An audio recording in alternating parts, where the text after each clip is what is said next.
Well, hello everybody. We are back in the real thick of COVID again, and I am losing or have long lost my sense of time. I spoke to today's guest, Rhian Ravenscroft, way back in April. I'd forgotten what a terrific conversation it is, so I am glad that you are here.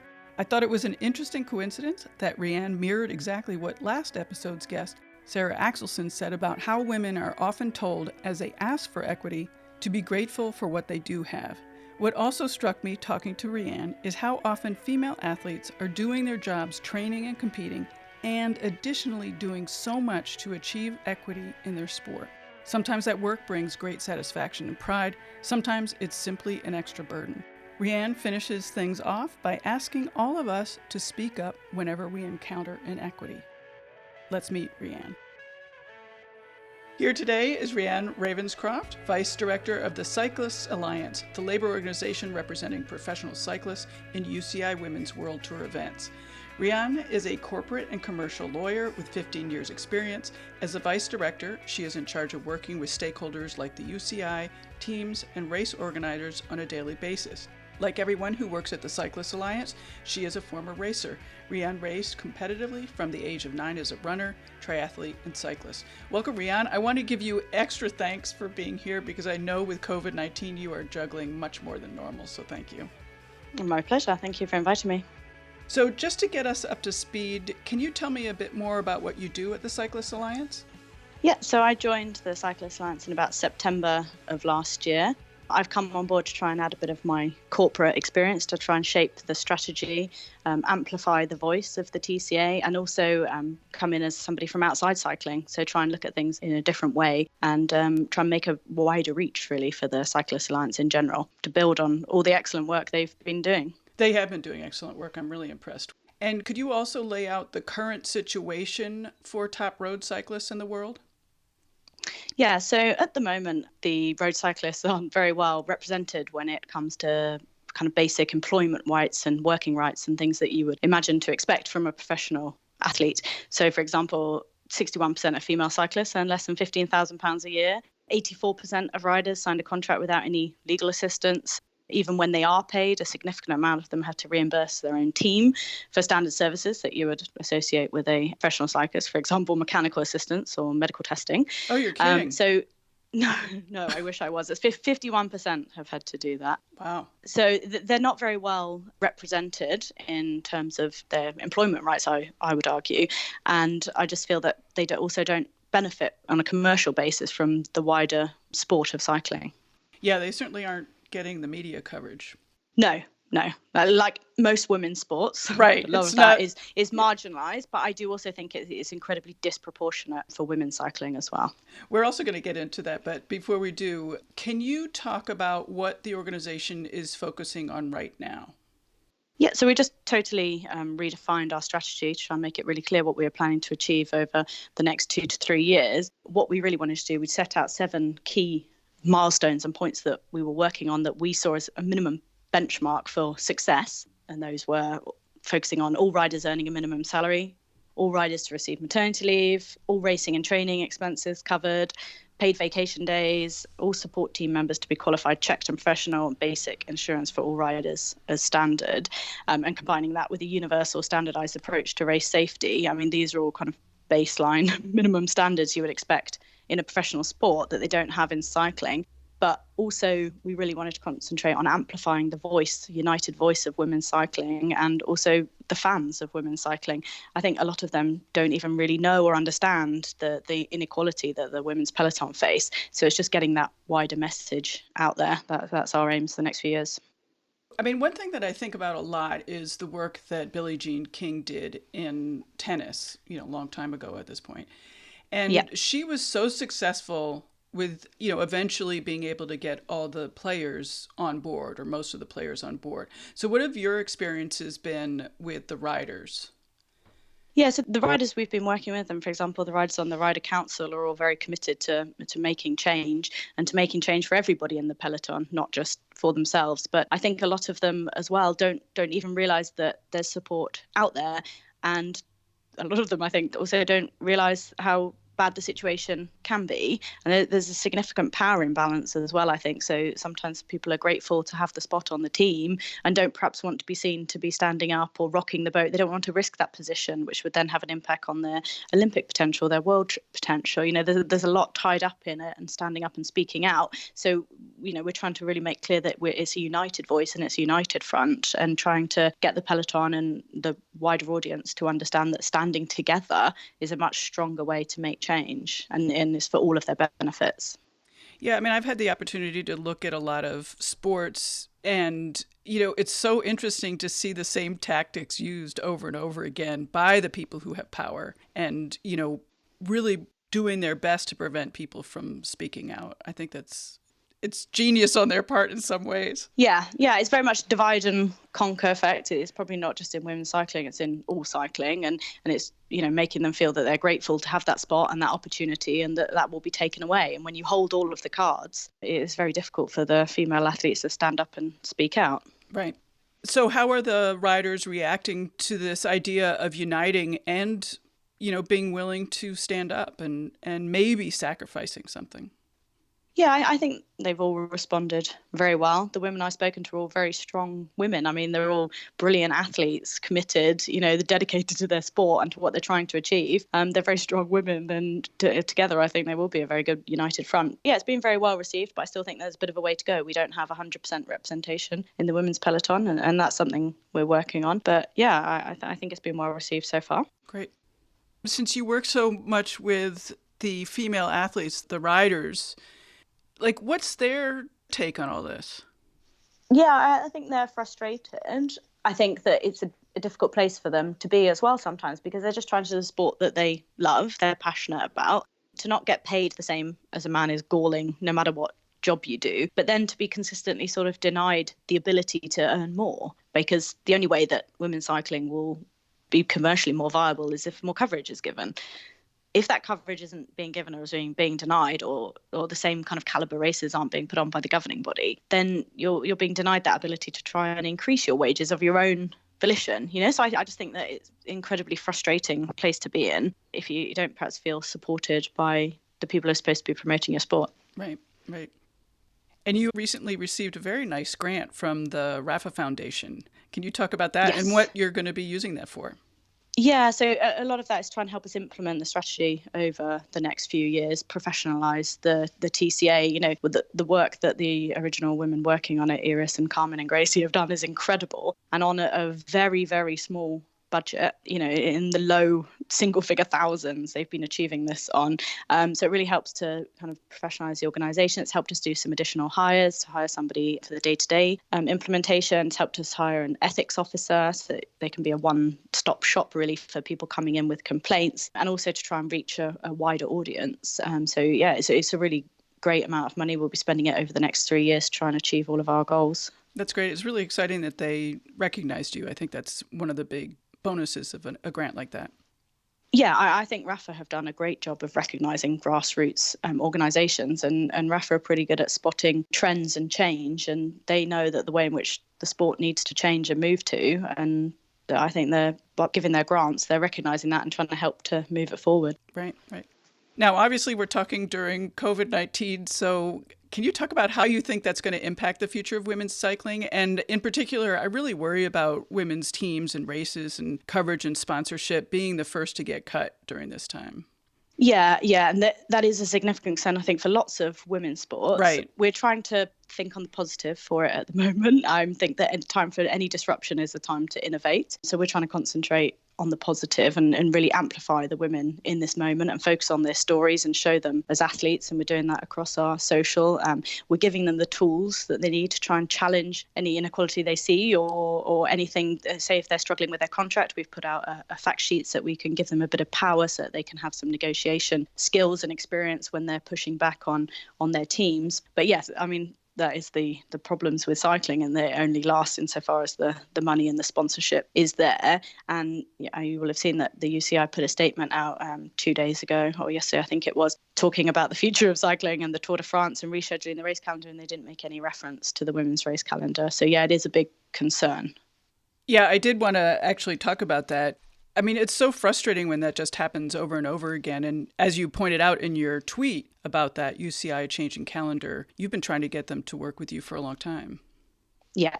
We've been asking for representation. I think that we do a good job of engaging and representing the majority of the female riders. They trust us. They know that we're independent and we're operating for their interests. So for us not to be at the table or even being asked our opinion or asked to survey the riders to see their opinion just shows that actually there wasn't really any concern given to the women's peloton at all, and all of it was given over to commercial interests. Mm-hmm.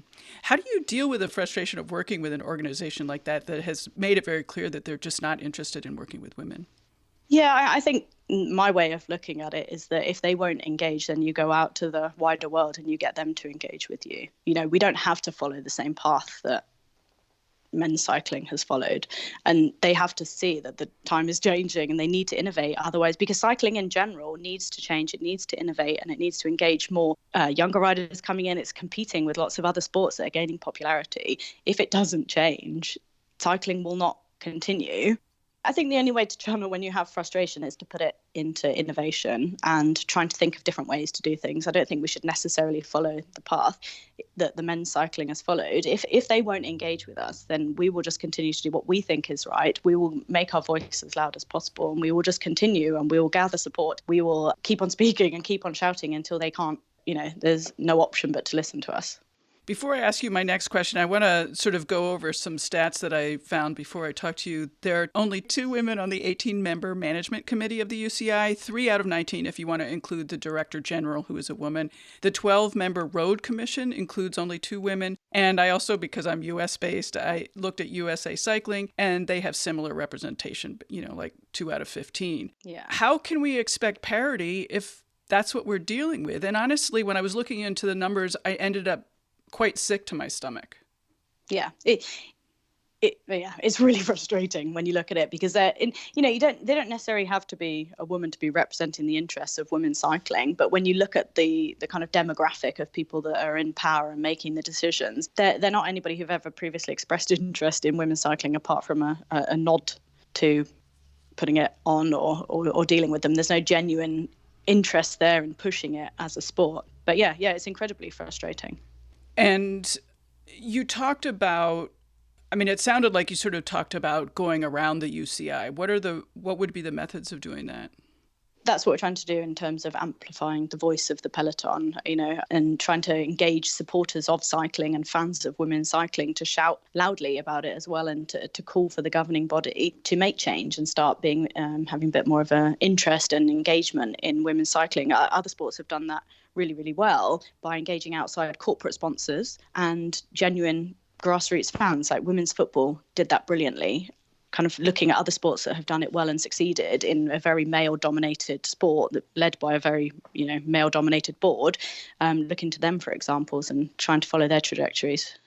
Is it necessary to stay within the framework of the male federation? I'm going to call it the male federation. Well, that's what it is.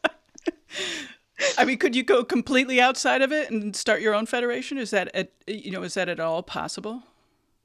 Yeah, I think anything is possible. Sure.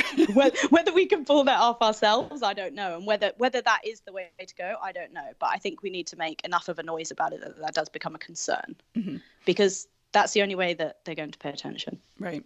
Talk a little bit about getting sponsors and supporters on board in a way that would allow you to, really actively fight the UCI. Yeah, so we've recently launched a new supporter membership, which enables a lot of the committed fans of cycling, who themselves are usually very vocal supporters. They're often people who believe in equality. Obviously, I'm speaking kind of from a very broad brush here, but trying to engage them to have their voice on social media as well, to kind of lobby the UCI and to speak out in the newspapers and to raise issues. So engaging a really committed cycling fan who's interested in women's cycling. There's lots of them out there, but they're not a united voice at the moment. There's people there that speak out about it in social, but they don't speak about it together. They don't kind of create a noise together. And we want to join all of these people up so that when we see issues or we spot inequalities, that we can call on these people to also lobby in the media and to lobby on social. And it is the same with corporate sponsors. We need to kind of get huge companies that aren't traditionally interested in cycling but have a genuine interest for equality or changing women's representation in sport and get them to work behind us. Like, I think Skoda, as an example, did a brilliant job because they sponsored, I'm not sure if they sponsored, but the way in which they dealt with it was with the women for the Internationals who rode ahead of the Tour de France last year. I know Skoda was involved in it, but I can't necessarily quote me on exactly how, but they took out, a double-page spread of one of the papers in the UK, which called for equality in women's cycling. And we need to get more people like that to understand and see that there is a huge problem here as well. I think a lot of the time people genuinely aren't aware of the disparity between the two. That's interesting. Yeah. Let's say that you guys found a sponsor who was interested in making a significant contribution, financial contribution to supporting women's road cycling. How would that actually work? Where would the money go? It's a very good question because there's so many different options, and that's what we're trying to explore at the moment, is what is the best way to take it for women's cycling once we've gathered the support? What do the riders looking for? Is it that they want a new race? Is it that they want to be having equal pay, or is it that they want to be doing a full tour? Like, these are different views across the peloton as well. And so we spend a lot of time surveying and discussing with the peloton, like, what would be the best way for you to drive change? Like, we'll amplify your voices. We will use these people and we will use our sponsors to try and amplify those uses for what is the best outcome for you. And that's what we're working on over the next year or so. Do you have any sense of what that's going to be? Or what are some of the possibilities, maybe? I think I would like to see, I'm just conscious that what I think may be very, very different to what the women of the peloton currently see as the future. So, this could be me speaking in my corporate head rather than me speaking as representing the women's riders. Sure. But I think that cycling needs to do something completely new. I think it needs to do something completely different and innovate, for example, like cricket did with the T20. They came out with a new format to engage new followers and new supporters and people that weren't previously interested in cycling. And I think women's cycling should take this opportunity to do something like that, a new race series or a new league, a bit like Women's Super League in netball, like come out with something that hasn't been done before. Right, interesting. But that's my view rather than that of a professional rider. Right. I just want to make that distinction. Sure. You mentioned the Tour de France, so I cannot help asking about La Course. Yeah. And La Course, for people who don't know, is the one day, and I'm going to put this in quotes, Tour de France for women. Mm-hmm. And for me, this really wraps up so many of the issues facing women's cycling. And, the riders are offered, like we talked before, the riders are offered crumbs and they still show up because they always feel threatened. They don't want to make a scene. Yeah. And they have to, because it still is giving exposure and coverage to their teams. The whole sponsorship model of cycling will only survive when there's exposure. So they need to turn up because there isn't many other opportunities to get that sort of coverage. And that, to me, is where it's fundamentally wrong. It shouldn't just be tacked on as a kind of afterthought to this like exhibition event where the men get to go off and do as they like for 3 weeks and we just kind of put the ladies on at the end. That's where I go back to my point of thinking that we should be doing something completely different and standalone and giving the women the coverage and the excitement and showing the qualities and the characters of the female athletes and the female peloton, and giving them that opportunity to shine outside of just being lumped in with another event, which is just put on as a bit of a nod to women's sports. I'm interested that you say that they have to show up because for me, it just feels humiliating. I mean, I do see why you're saying that, but it just, oh my gosh, to me, it would be so hard to be there and do that race. Yeah, I can see it from that perspective, but I also see it from the riders' perspective in that they need to do what their sponsors and their teams want them to do. And, it is very difficult for them to argue against it. Sure. No, I do get that. I also want to talk about a phrase that I heard a lot when I first started the podcast, and that was years ago, and I've heard it much less lately, but sort of this idea of, so many organizations like the UCI is like changing them is like turning a battleship. And that argument like really makes me irritated because, it's not. Somebody at the UCI could decide today that the management committee had to be 50% women, and they could make that happen. Yep. It goes back to that point I was trying to make earlier, which is that there is a time now to rethink to rethink models. Everybody is down tools globally around the world. There is times to think about different ways of doing things. You don't have to rebuild and remold in the exact same way you did something previously. And that's where I'm disappointed that the UCI haven't taken that time to do this and to think about things differently, or say, okay, well, we're going to restart the calendar and we're going to make sure that we have 50-50 representation, and we're going to make sure that the women's races are protected the same as the men's races. They could have used this time to think about doing things differently. And yeah, I find that phrase frustrating as well, to say turning a battleship, because I think we shouldn't be trying to make them turn. We can just build our own ship, Right. Right. If it's not going in the direction we want, then why not do something different? And, some women's sports have done that really, really well. And I think now is the time really to start thinking about different ways of doing it and building a different model. And I think that there's appetite out there for that as well. Mm-hmm. From what you've seen, and you're the person that deals with the UCI, I gather, what has been their reluctance? Like, what are they telling you? Yeah, so it's Iris Moore who's directly with the UCI. Lucky say her. Probably, yeah. And we haven't had any conversations with them recently. Oh, and no, that's not for want of trying. Sure. Or requesting, or even asking for female representation at these discussions around COVID-19. It doesn't have to be one of us, but are they getting representation from other riders? Are they speaking directly to the peloton? It's about having the voice at the table, not just the TCA at the table. But yeah, we haven't spoken to them at all, despite requesting to. Do you know what their reluctance is? They don't want to upset the apple cart. They're just ploughing on. Right. This is their model. This is the way they're thinking about doing things. This is the way things have always been done. They're just ploughing on. And for me, that, I'm shocked. If you had to, we talked a little bit about this, but if you were going to design the next, like what you wanted to see in 5 years, what would it look like? So I think reaching all of those minimum standards we've spoken about, so that the women are treated as professional athletes, not just kind of the way I see it, is they're just treated as like bit parts or actors in this whole big circus, rather than the stars of the show, which is what they are. So whatever that model may be, I think that I would like to see that the women and also the men in cycling see more of the commercial return. At the moment, I can't see how any of that revenue really flows down to them. They're all kind of getting by on very minimal wages. So I'd like to see that change, and I'd like to see the women celebrated for the incredible athletes that they are, in the way that other sports do a great job of doing that. I think that's what I would like to see. It is interesting, you've mentioned this a couple of times, that there are sports, like triathlon, for example, but I also recently found out about skateboard and surfing are quite equitable.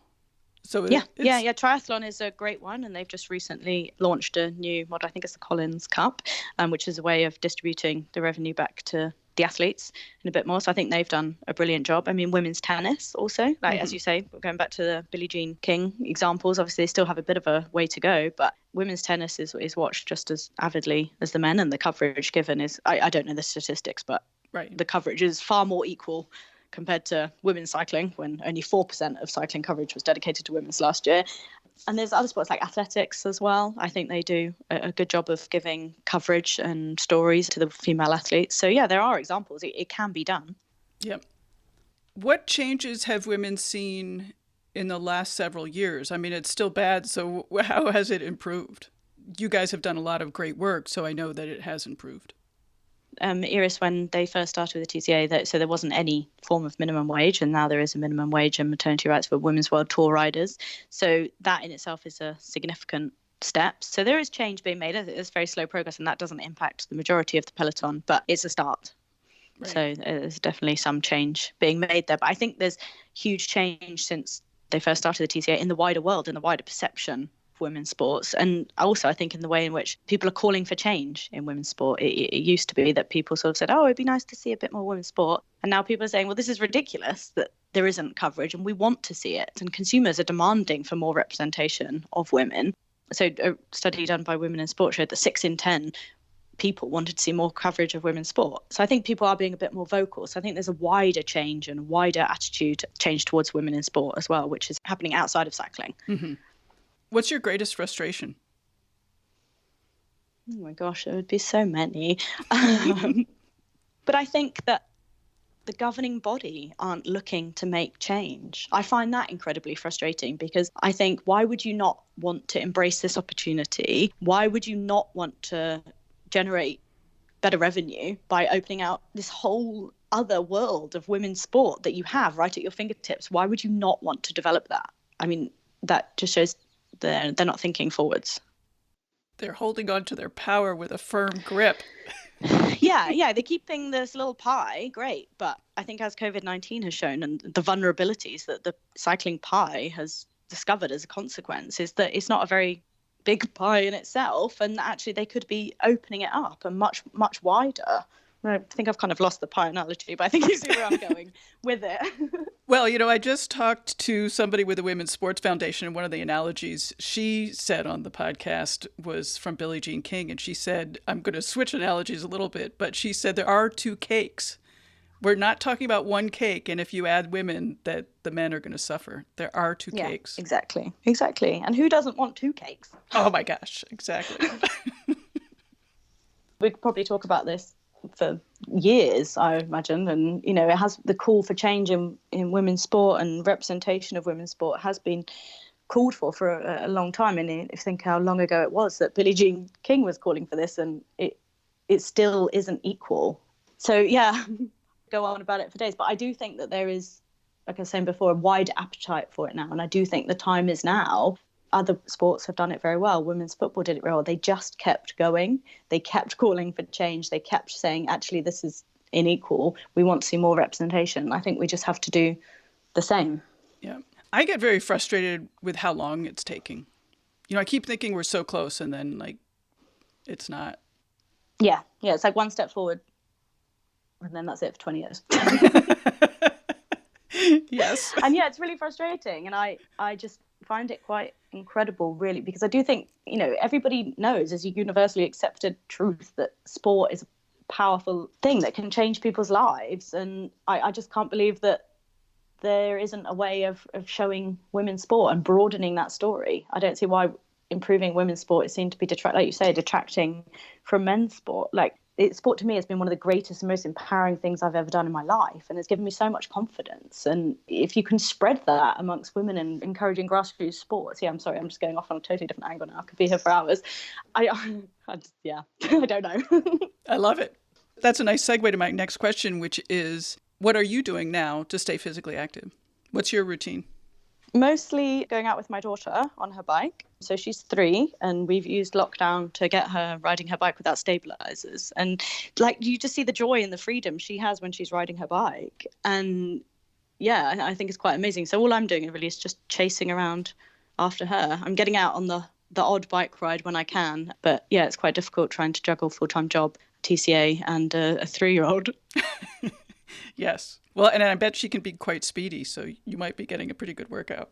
Yeah, I went from the first week just walking, and this morning I had to put on my running kit and jog alongside her. We did about a 3K loop, which I thought wasn't bad for a 3-year-old. But yeah, and then I watch her and I think, why should she, if she wants to do this full time, why should she not? Why should she not get paid the same? Why is she not considered to be of equal power? And yeah, anyway, again, I'll just go off.